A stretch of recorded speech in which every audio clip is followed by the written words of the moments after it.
Hello दोस्तों, नमस्कार। Narayan academy family में आपका दोस्तों स्वागत है। दोस्तों, हम ज़िले की परिक्रमा कर रहे हैं। मैंने पहला ज़िला आपको बताया था अशोकनगर, फिर हमने बात की थी शिवपुरी, और आज मैं ज़िले के बारे में बात करूंगा दतिया।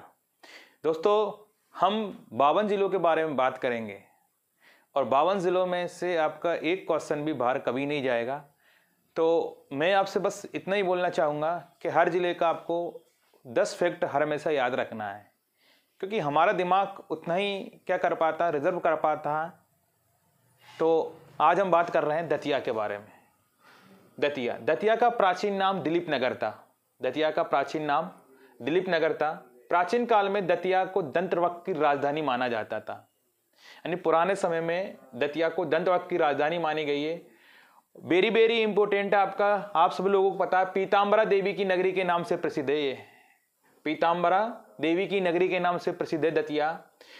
बहुत ज़्यादा क्वेश्चन आया कई पेपरों में, एमपीपीएससी में भी क्वेश्चन आता है, एमपीएसआई में भी क्वेश्चन आया हुआ है। हम देखते हैं तो दतिया जिले के भांडेर में प्रदेश का पहला गैस आधारित विद्युत गृह है। बड़ा अच्छा क्वेश्चन है। दतिया जिले के भांडेर में, दतिया जिले के जो भांडेर तहसील है उसमें प्रदेश का पहला गैस आधारित विद्युत गृह की स्थापना की गई है, जो कई बार क्वेश्चन आया आपका। बिल्कुल आपको इंपोर्टेंट करना है इसको।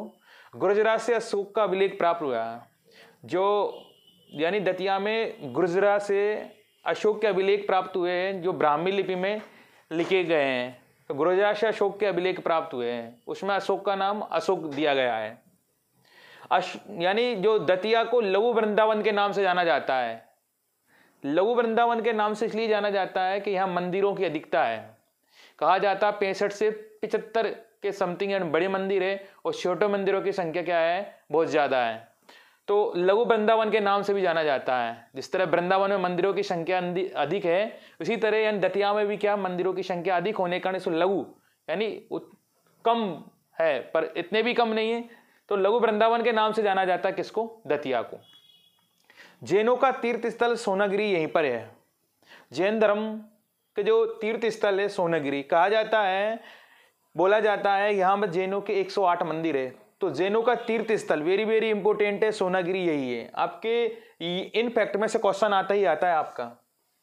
आपका क्वेश्चन आया है, एमपीपीएससी में भी क्वेश्चन आया है, एमपी पुलिस में भी क्वेश्चन आया कि कौन से किले पर न्याय मुकुट का हीरा लिखा हुआ है या जड़ा हुआ है।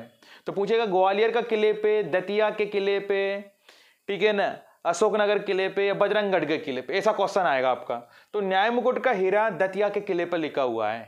क्लियर है, वेरी वेरी इंपॉर्टेंट। रतनगढ़ वाली माता का मंदिर यहाँ पर है। यहाँ पर प्रतिवर्ष क्या लगता है, प्रतिवर्ष मेला भी लगता है। नदियों में आपके इंपॉर्टेंट है, ठीक है, सिंध, पहुज, महूर तथा बेतवा नदी। इसमें बेतवा नदी this is very very important है आपको। बेतवा नदी क्यों इंपॉर्टेंट है, क्योंकि बेतवा नदी पर जो माता टीला जो बांध बना है, जिसे भांडेर परियोजना हम कहते हैं, भांडेर परियोजना जो बेतवा नदी पर बना है, मध्य प्रदेश और उत्तर प्रदेश की संयुक्त परियोजना है। परियोजनाओं में से क्वेश्चन आता है, तो मध्य प्रदेश और यूपी की, यानी एमपी और यूपी की जो परियोजना है, तो माता टीला बांध इसी पर है। धार्मिक स्थल में मां पीताम्बरा शक्तिपीठ, तो कई लोग दर्शन करने जाते हैं। मां पीताम्बरा शक्तिपीठ कहां पर है, तो दतिया में है। Very very important. Balaji Surya मंदिर ये उन्नाव में है। आपका क्वेश्चन, अब ऐसे क्वेश्चन आने लगे, पहले क्वेश्चन ऐसे आते थे, अब कहीं से भी उठाकर दे देता है वो। तो हमें याद रखना, बालाजी सूर्य मंदिर जो उन्नाव में, अवध बिहारी का मंदिर है, धूमावती मंदिर है आपका, बिहार जी का मंदिर है आपका, नंदन मंदिर है, और भी अनेक मंदिर है। यहाँ पर कुछ मंदिरों का जिक्र किया हुआ है। तो ये इसमें प्रसिद्ध क्या है, विशेष क्या है, तो प्रसिद्ध बगुलामुखी देवी। क्लियर है इसमें। और कहते हैं प्रदेश की पहली नगर पालिका की स्थापना यानी यहीं पर हुई थी। प्रदेश की पहली नगर पालिका की स्थापना, आपका क्वेश्चन है प्रदेश की पहली नगर पालिका की स्थापना कहां पर हुई थी, तो प्रदेश की पहली नगर पालिका की स्थापना दतिया में हुई थी। दतिया का किला, तो दतिया का किला बड़ा प्रसिद्ध है। दतिया के किले को कई नाम है, सतकंडा महल भी इसको कहा जाता है। दतिया का किला सतकंडा महल इसलिए कहा जाता है, दतिया के किले के नाम से भी जाना जाता है, इसको सतकंडा महल के नाम से भी जाना जाता है, और भी एक दो नाम और है इसके। तो सतकंडा महल इसलिए कहा जाता है कि दतिया के जो यानी 7 मंजिला है, और इसमें अद्भुत ये है कि इसमें ना कोई लकड़ी है ना कोई धातु है, ये यानी ईंटों से और पत्थरों से ऐसे ही बना हुआ है। 7 मंजिला यानी कोई आधार नहीं है, तो सतकंडा महल के नाम से भी जाना जाता है इसको। राजगढ़ पैलेस भी है, म्यूजियम भी है, सिंधोवा जलप्रपात है, बॉटनिकल गार्डन है। गुर्जरा मैंने आपको जगह बताई, वहां पर अशोक के शिलालेख मिले हैं। राजगढ़ महल, ये गोविंद महल मैंने अभी हाल बताया था। एक तो क्या नाम है उसका, सतकंडा महल कहते हैं, एक दतिया का किला कहते हैं, गोविंद महल के नाम से भी जाना जाता है। माता टीला बांध, तो माता टीला बांध वेरी वेरी इंपॉर्टेंट है, जो भांडेर परियोजना के अंतर्गत आता है, जो बेतवा नदी पर है। ये मध्य प्रदेश और यूपी की संयुक्त परियोजना है। दोस्तों ये आपका दतिया क्या हुआ, क्लियर हुआ। मैं दतिया के बारे में आपसे फिर रिवीजन करा रहा हूं। सिर्फ दतिया के बारे में आपको इतना ही याद रखना, दतिया का प्राचीन नाम क्या था, दिलीप नगर था। प्राचीन काल में दतिया दंतवक्त की राजधानी थी। पीताम्बरा देवी की नगरी के नाम से प्रसिद्ध है ये। दतिया जिले के भांडेर में प्रदेश का पहला गैस आधारित विद्युत गृह है। वेरी वेरी इंपॉर्टेंट है, वेरी वेरी इंपॉर्टेंट आपका। गुजरात से अशोक के अभिलेख प्राप्त हुए हैं, तो जो ब्राह्मी लिपि में लिखे गए इसी में अशोक को, ठीक है ना, बोला गया है। लघु वृंदावन के नाम से जाना जाता है, तो मंदिरों की अधिकता के कारण। जैनों का तीर्थ स्थल सोनागिरी यहीं पर है, कहा जाता है 108 जैन मंदिर है यहाँ पर। न्याय मुकुट का हीरा तो कौन से किले पे लिखा हुआ, दतिया पे। रतनगढ़ वाली माता का मंदिर प्रतिवर्ष लगता है यहाँ पर मेला। और नदियों में सिंध, पहुज, महूर तथा कौन सी, बेतवा इंपोर्टेंट है। ये धार्मिक स्थल आपके ये पीताम्बरा शक्तिपीठ के नाम से जाना जाता है। प्रदेश की पहली नगर पालिका की स्थापना आपकी यहीं पर हुई थी। और माता टीला बांध इंपोर्टेंट है आपका, माता टीला बांध कर लेना इंपोर्टेंट। आप सतकंडा महल इंपोर्टेंट कर लेना इसमें आप, ये सभी। तो दोस्तों ये मेरा क्या हुआ, यानी दतिया क्लियर हुआ है। आपको ऐसे ही हर जिले के बारे में, हम हर जिले की क्या करना, परिक्रमा करना है।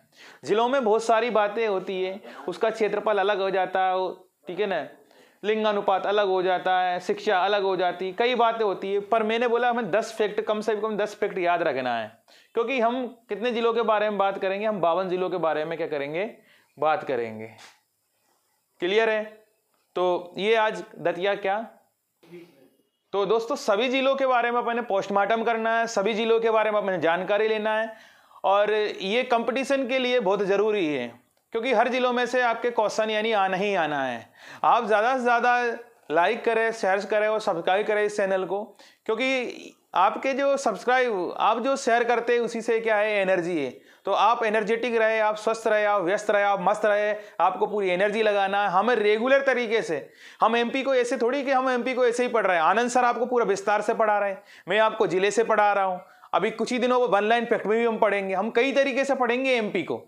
एमपी को हम बिल्कुल सरल बनाएंगे। एमपी को कई लोगों को डर लगता है मध्य प्रदेश का, मध्य प्रदेश कितना बड़ा है, हम इसको बिल्कुल सरल तरीके से बनाएंगे। आज हमने जैसे जिलों के बारे में बात कर रहे हैं, तो रेगुलर हम जिलों में, और जिले में हजारों बातें होती है, हम मात्र 10 फैक्ट के बारे में बात करते हैं। और 10 फैक्ट कौन से, जो प्रीवियस पेपर, जो सोल्ड पेपर में आ चुके हैं, उन्हीं के बारे में हम बात कर रहे हैं। क्लियर है। तो आप ज्यादा से ज्यादा, ठीक है ना, इसको देखें, वीडियो को ज्यादा से ज्यादा लाइक करें, ज्यादा से ज्यादा शेयर करें। ठीक है दोस्तों, मिलते हैं।